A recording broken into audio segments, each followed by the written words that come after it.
The backhand is a tennis shot in which one swings the racket around one's body with the back of the hand preceding the palm. Except in the phrase backhand volley, the term refers to a ground stroke. It contrasts with the other kind of ground stroke, the forehand. The term is also used in other racket sports, and other areas where a similar motion is employed. The backhand is usually performed from the baseline or as an approach shot. For a right-handed player, a backhand begins with the racket on the left side of the body, continues across the body as contact is made with the ball, and ends on the right side of the body, with the racket over the right shoulder. The backhand can be a one-handed or two-handed stroke. Because the player's dominant hand pulls into the shot, the backhand generally lacks the power and consistency of the forehand, and is usually considered more difficult to master. However, the two-handed backhand provides more stability and power for the shot, and is increasingly used in the modern game. Beginner and club-level players often have difficulty hitting a backhand, and junior players may have trouble making the shot if they are not strong enough to hit it. Many advanced players still have a significantly better forehand than backhand, and many strategies in tennis aim to exploit this weakness. Grips. For most of the 20th century, the backhand was hit with one hand using either an Eastern or continental grip. The first notable players to use a two-handed backhand were the 1930s Australians Vivian McGrath and John Bromwich.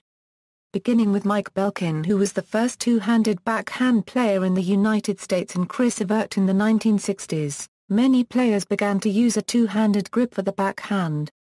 Pete Sampras and Stefan Edberg notably switched from the two-handed to the one-handed backhand late in their development.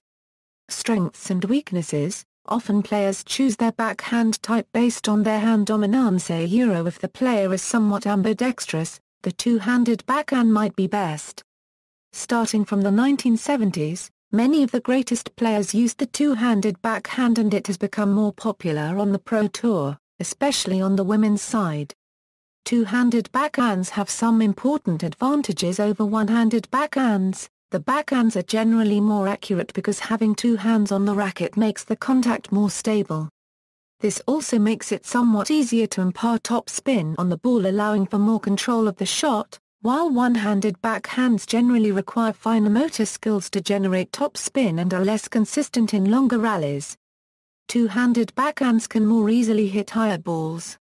Two-handed backhands have a chance to be consistently closer in power and/or accuracy to the forehand, possibly even surpassing it, which is not the case with the one-handed. People with a noticeably weaker one-handed backhand tend to get balls returned to them on that wing, giving them a disadvantage, especially with high-kick serves and lefty slice serves. Two-handed backhands can be hit with an open stance, whereas one-handers usually have to have a closed stance, which adds further steps. Two-handed backhands can change direction more easily than one-handed backhands, due to having more stability over the shot with two hands, allowing the player to control the shot better and place the ball with more precision. Two-handed backhands are generally more easy to develop and require less motor skills than a one-handed backhand to perform all the basic shots. Since the 70s, juniors have been taught two-handed backhands more often than the one-handed backhand. However, one-handed backhands have some other important advantages over two-handed backhands. One-handed backhands allow greater reach, especially while on the run. One-handed backhands are able to hit lower balls with more pace and penetration than two-handed backhands. They also can generate more power when properly set up, and can be very penetrating when hit correctly. One-handed backhand players move to the net with greater ease than two-handed players because the shot permits greater forward momentum and has greater similarities in muscle memory to the preferred type of backhand volley. This is why a majority of serve and volleyers employ a one-handed backhand. One-handed backhands should be hit more in front of the body than the forehand, which allows them to be hit with a deeper hit spot. One-handed backhand players are much less likely to develop the habit of playing volleys with two hands, which is better for serve and volley play. One-handed backhands force players to hit high balls with slice, thus causing them to develop much better slice backhands than two-handed players. One-handed backhands can be put away more easily than two-handed backhands for finishing shots due to their flatter, more penetrating nature. Generally, Both backhands are efficient at what they do. The type of backhand a player uses comes down to mostly personal preference and their game style. Since the 1970s, however, the two-handed backhand has had a spike in popularity and is now more widely taught than the one-handed backhand. Many tennis greats use the one-handed backhand. Such players include Roger Federer, Stefan Edberg, Pete Sampras, Justine Henin, Steffi Graf, Gustavo Kuerten, Emily Mauresmo, Martina Navratilova, Don Budge, Ken Rosewall and Rod Laver. Technique. Despite there being many different variations and styles, in general there are 3 different techniques to hit the one-handed backhand. The first is the slice, the oldest version of the single-handed backhand, which was popularized by many classic players such as Ken Rosewall and was still used up until the 1980s even in the women's tour, with many great women champions such as Steffi Graf having one of the lowest, most effective slice backhands. The slice backhand is considered the most simple and is the easiest to learn technique-wise. However, it is much harder to master. Unlike the slice on its own, the slice backhand refers to a player continuously using slice on their backhand as an ordinary shot, instead of for variety. Most slice backhands are executed with a continental grip, identical to that of the backhand volley. The motion is also simple, and involves a cut at about 45 degrees to the bottom of the ball. The slice action closer to the bottom results in a higher and slower ball, typically used for lobs, while a cut closer to the side of the ball results in a faster and lower ball. It is considered hard to be able to consistently pull off deep, low yet quick backhand slices and requires lots of practice and finesse. Such slice backhands often prevent opponents from getting under the ball easily and hitting easy winners. It also slows down the pace of the ball due to the backspin on it, giving time for the player to anticipate and set up shots. For example, Steffi Graf often used her slice backhand to buy time for her to move around and hit inside-out forehands, her signature shot. It can also act as a good bluff to hit drop shots or even fake drop shots. From the 1940s to the 1960s, the flat single-handed backhand was popularized by many players, most famously Rod Laver and Don Budge. He was one of the first players to use a flat single-handed backhand with a hint of topspin. While it should be noted that flat or topspin shots were not rare at the time, they were not common shots and were used mainly for variety only, especially on the backhand side. These shots were generally faster paced, but were considered harder to learn and execute. Even today, there are still many players who use the flat single-handed backhand, such as Stanislas Wawrinka and Roger Federer, although they have added more topspin to cope with topspin from other players as well. However, by the 1980s, the flat single-handed backhand was the norm for most single-handed backhand players, with players such as John McEnroe and Pete Sampras using it to great effectiveness. The advantages of the flat single-handed backhand include its speed, the angles it can produce and its depth. It is usually executed with a eastern or semi-western grip, and involves a throw back in which the racket is pulled across the player's body, sometimes with the help of the left hand, and a release to hit the ball followed by a much larger follow-through and finish as compared to the slice backhand. While Paragraph Arenborg was considered to have had a double-handed backhand, he released his racket with one hand, and was arguably the catalyst for the evolution and popularity of the double-handed backhand as well as the top-spin single-handed backhand.